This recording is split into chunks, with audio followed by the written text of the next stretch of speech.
Harley Dubois, thank you very much indeed for joining us here at Economy Middle East. Now, Burning Man is built on 10 principles. How can these apply to one's personal life? And what would be the core benefits for the individual if we were to live by these? Well, the 10 principles are basically just being a good person.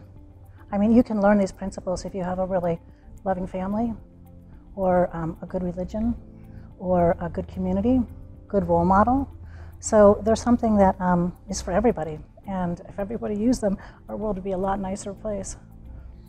And off the back of that, how are the Burning Man's principles contributing to society? I know you said that, it's to be a good person, but could you open that up for us a little bit, please? First of all, the 10 principles were created for our regional network. We have over 240 regional representatives around the globe, over 100 sanctioned events, hundreds of unsanctioned events, business opportunities, for-profits, non-profits, events, and the 10 principles were applied in all of those ways, in all those places, as a way of having a foundation to work from, a way of a check and balance to make sure that everybody's operating with the same intentions as they move forward. So it's kind of a universal language.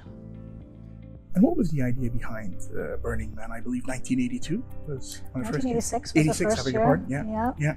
Well, everyone asks that story, and it's not the most interesting story because the real intent of, the real reason for Burning Man is personal. Everybody's burn is different for them, and everybody gets something different out of it. So there's many reasons why Burning Man should be there, or why the man burns, as there are people on the planet. It did come from my close friend Larry Harvey, who passed away a few years ago, who was at a point in his life where he was frustrated. And he's a big thinker, obviously, if you thought of Burning Man, and he's a philosophic man. And so he wanted to, I think he just had angst that he wanted to rid. And so he used fire. That's a traditional means of cleansing one's soul, or having the phoenix rise, right? And so he built an effigy of a man, and that's not man-woman. It's not talking about sex, it's humanity.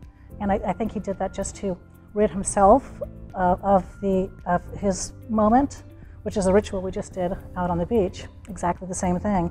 But what happened was he saw how other people responded to it, and then he realized, oh, this isn't about me, this is about every individual who participates.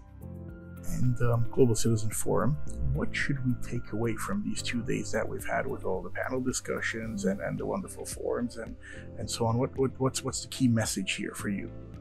Well, I think we're talking about change, obviously metamorphosis, but change on an individual level with people who can make a difference in the world, people who can really affect other people's lives. And so if we can all get on the same page moving forward, we can all work collectively to make change happen faster.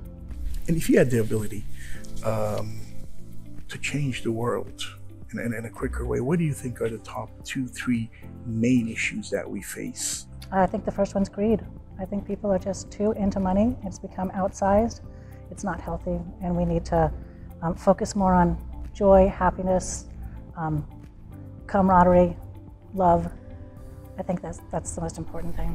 And then I'll end it all by, what does it mean to be a global citizen? Well, that's a good question. To be a global citizen would be to share your values around the world and hold to your values when you move into another place, not impose them. It's not our job to impose our values on anybody else, but to hold steadfast to what we believe in and be a beacon. Wonderful. Well, thank you very much for your time, and thank you for joining us here at Economy Middle East.